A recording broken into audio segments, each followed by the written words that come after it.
Kinshasa na biso réalité ya banaki réalité ya banakino.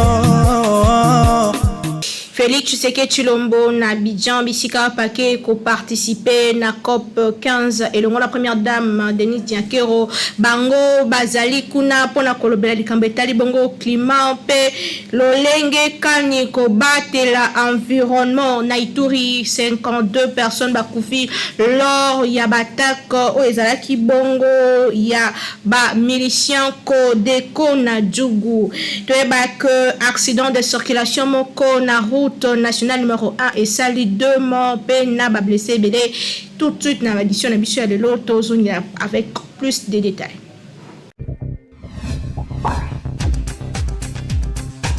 Mbote, merci na fidélité et confiance pour passer na KNB News information toujours d'une manière très professionnelle. Édition ya liboso Yasmin Oyebandi Tikato Fongola yango na Côte d'Ivoire bisika président de la République démocratique du Congo Félix Antoine Tshisekedi Tshilombo azwami na première dame Denise Nyakero bisika bazali ko participer na COP 15 bisika bakosola likambo etali désertification pe sécheresse na ba pays d'Afrique pour le lenge kani ko battre l'environnement. Président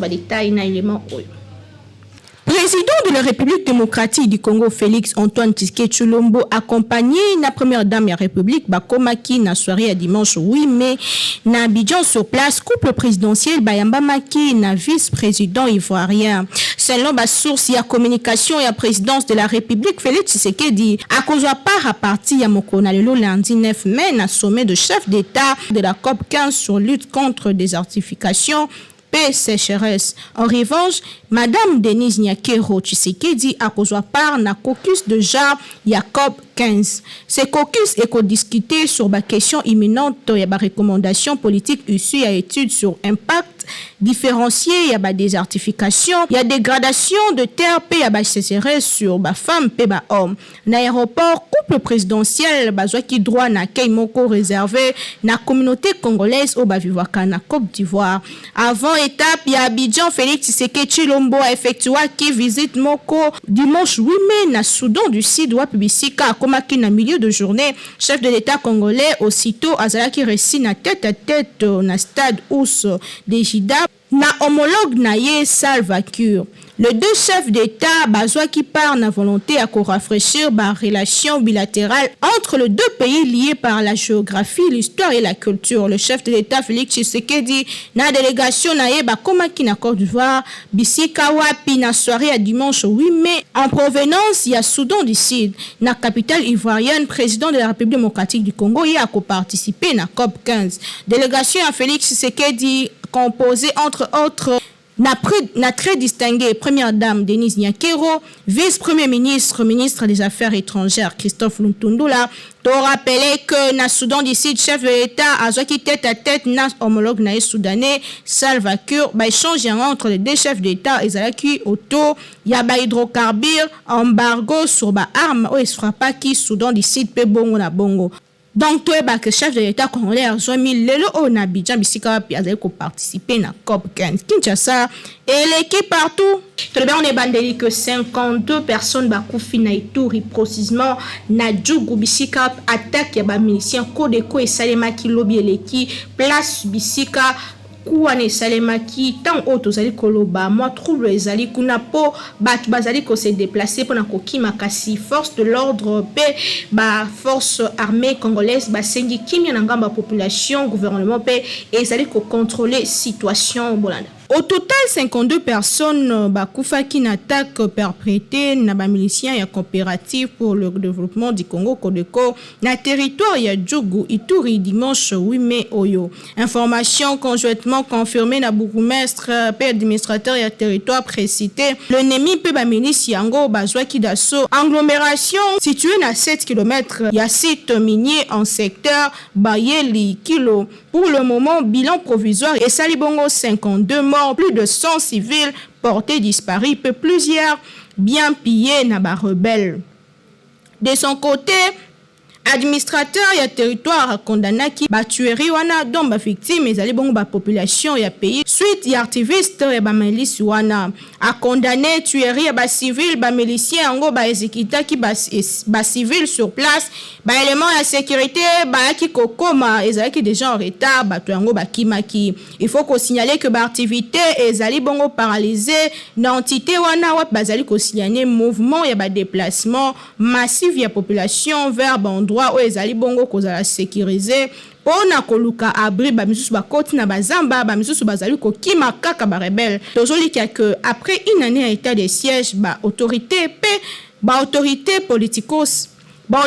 politico-militaire bakosala nyonso pona kosalisa likambo etali bongo tuerie na est ya République démocratique du Congo. Kinshasa eleki partout. Timothée Lenoir moko ya banaliste politique ya mboka na biso azalaki liboso ya bapandisango mokolo ya samedi 7 mai oyeleki bisika wapi alobaki clairement na bato mitema mabe o bazali côté ménager la lingeti na oyo etali ba propos ya tenaki liboso ba investisseur na États-Unis d'Amérique bisika atalisaki que guerre ezalité na est démocratique guerre ezalité na République démocratique du Congo kasi azongelaki pona ko expliquer contexte o alobelaki yango ezalaki pona koteka to pe ko valoriser mboka na biso kasi ezalaki te pona ko dénigrer to pe ko pekisa makambo ezali ko salema kuna po alobiki azali de cœur toujours na ba problème o esalema kana est démocratique du Congo. Timothée Lenoir awa a expliqué na mozindo mingi penza ba pensée ya mwana mboka Gilles Alingeti.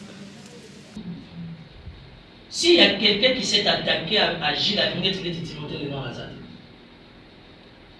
Ma belle, c'est pas comment elle est. Quand on doit continuer à mozindo, à comprendre la réalité, on peut sa réponse pour être sangana liaki.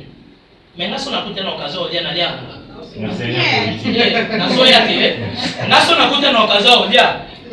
Pardon, nalia. Et pas Gilles Alingeti, non, nalia. Tant que on a ordonné nalia, on a appuyer. Mais une chose est sûre. Parmi les projections, en termes de la vision, il y a Fatih Béton, Inspection Générale des Finances, coup de chapeau. Je comprenais ça mal. Je me suis beaucoup attaqué dans Alingeti. Mais tant qu'on est au côté de Mozindo, pour la première fois, depuis la Kabiliti Vélo, on voit un ancien premier ministre interpellé. Ça, c'est déjà un pas de plus. Nous voyons des gouverneurs interpellés. Nous, on a dit que nous avons l'autre ministre, mais nous avons l'alligator. Donc, on est obligé de se dépendre de la salaire. Si on a bien un fonctionnement alligator à ça. Le lot de la patrouille financière a permis à ceux qui vont robiner à Mboka et Kaba. C'est ce qu'on fait. Vous allez me poser la question, vous avez décidé, la République a beaucoup de charges. Gilles Alingeti se retrouve aux États-Unis, devant un public important. On lui pose la question, devant des lobbies à ma partenaire. Il fallait Alingeti à réagir. La réponse d'Alingeti, c'était une réponse républicaine, c'était une réponse responsable. Ça veut dire que nous avons plus de 2000 km. Mais il n'y a pas la guerre. Parce que tout ça devant, il faut même marcher. Dans un pays, le marché de l'emploi est maigre. Il faut avoir un salaire. Il fallait Alingeti à bête à 7. Parce que comme à la Congo, pour nous, on va faire tous les jours. Nous avons 100 milliards de dollars à rien. Soit on aime le pays, soit on n'aime pas le pays.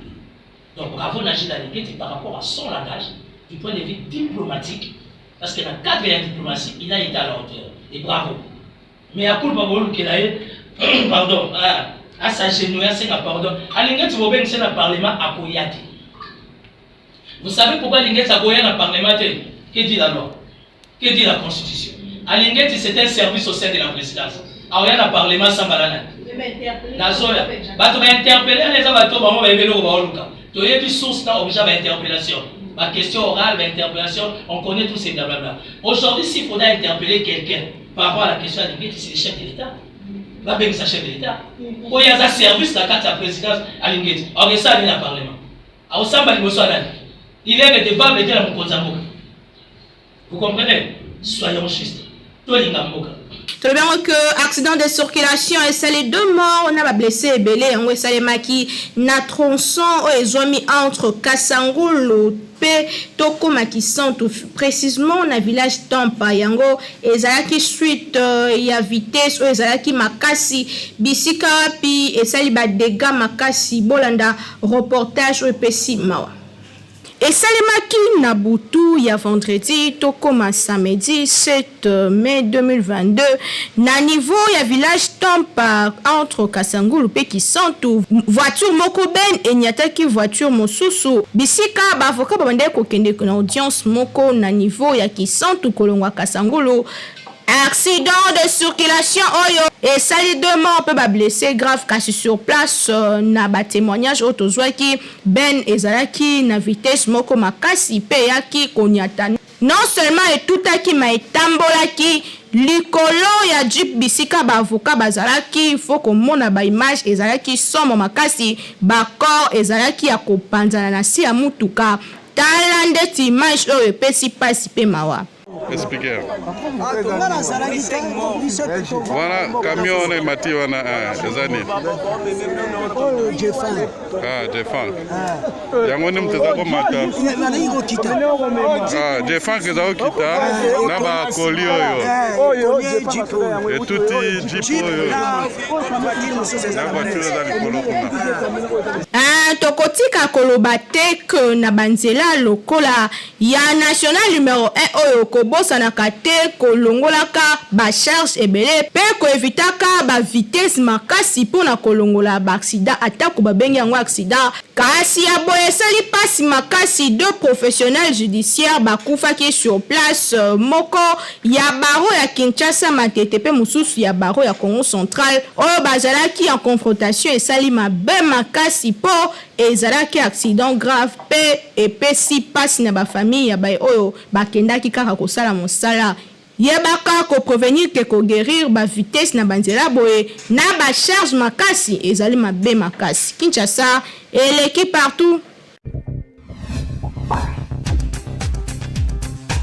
Spaghetti roni pe macaroni roni bo mesel nango déjà somba yango na kwa ya veni na yo ezoteka ma partout kasi ko bosa na tetala toloba yango toujours que logo Beltesco ezala mobimba po yango nde pe sa bonne santé na libota mobimba. Bayeli susu bango banani société Beltesco toujours ndenge amesana ko sunga population congolaise sikoyo ayeli bino eloko ya motuya tunanga nini ezali bongo spaghetti roni oyo bozali komona ndenge bazali ko présenter biso yango awa ezali produit moko kitoko makasi okoki kolia yango na biloko nyonso oyo olingi Thomson soso viande ya lolenge nyonso tope madesu oyo na Kinshasa tobengaka madeblo oza mobimba bana mikolo tout le monde akozala d'accord na spaghetti oyo roni esengeli koyeba ke pâte alimentaire oyo esalemi na semoule de blé ezali na elengi pe guna ndenge ya kosakana te kasi babosani bino te baye nyonso oyo pe baza batu ya ba nostalgie balela ba macaroni Beltesco acheli bino pe lisusu macaroni roni yango pe lisusu ndenge moko gu ya ndenge ya kosakana te elamba makaka ndenge moko mwama ya muke ya moto etoki oche yango na kati quelques minutes après ebeli bana ya classe ba papa na tongo va kende musala yo pe mama soko ngo kende marché okoki ko beta yango repas moko ya 5 minutes esangisi libota mobimba pe bozali calé na journée bokoya ko lia kaka na pokwa vérifiez toujours logo ya Beltesco tango ozali kosomba po ba mwifi na Kinshasa bazali ebele po yango de ezali ba produit ya qualité supérieure oyo Beltesco a chelibino na marché to offrir bino produit kitoko o babengi spaghetti roni ezali pâte alimentaire à la semoule de blé.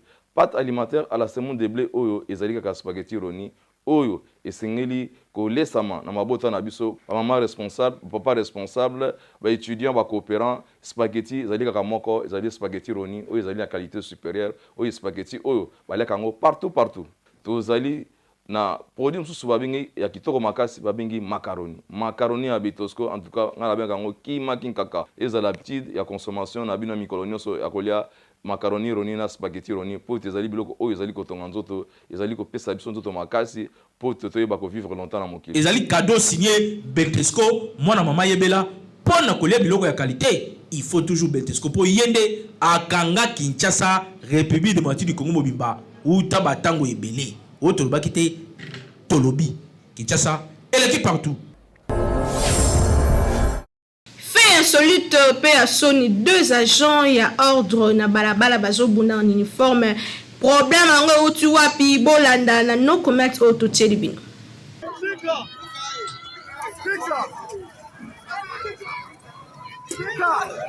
Bom dia.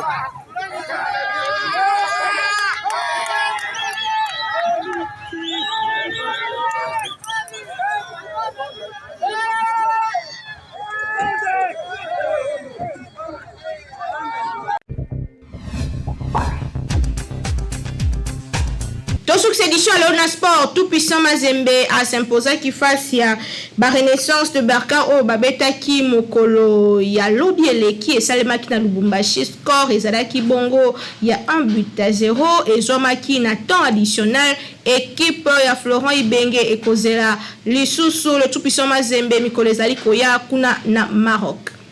Tout puissant Mazembe a Zouaki victoire prestigieuse Liboso et à Renaissance sportive Berkam 1-0. Yango Salema qui dimanche 8 mai 2022 na Lubumbashi na quatrième manche aller de la demi-finale ya Coupe de la Confédération de CAF. L'unique buteur ya match yango sauveur ya Bakorbo et Zayaki Bongo John Bakata wapi à s'inscrire na but moko kota ki na temps additionnel, c'est-à-dire 90+5 sur un service Zayaki Bongo na Glodili Konza. Avec courte victoire, TP Mazembe a eu option liboso ya club marocain dirigé na Congolais Florent Ibenge. Match retour et Kobeta Mabongo dimanche 15 mai prochain kuna na Maroc. Kinshasa et l'équipe partout. Ezaki édition le 9 mai 2022 Nazaki Nestengo représenté les bino. Merci l'équipe technique et rédactionnelle Ezaki Mosaki Toko Papa Timothée Kaembe Azaki wana pona kozwa bilili pe ko réaliser édition mokona lelo toujours na coordination ya Jimmy Mukechi Manga waza toujours ko sala bino mosala kitoko ngala bino kutani très prochainement na souci moko ya ko servir bino semaine et là mon pe kimia e umbe na mabote na bino to kutani mikolo ezali koya. Bye. Magazine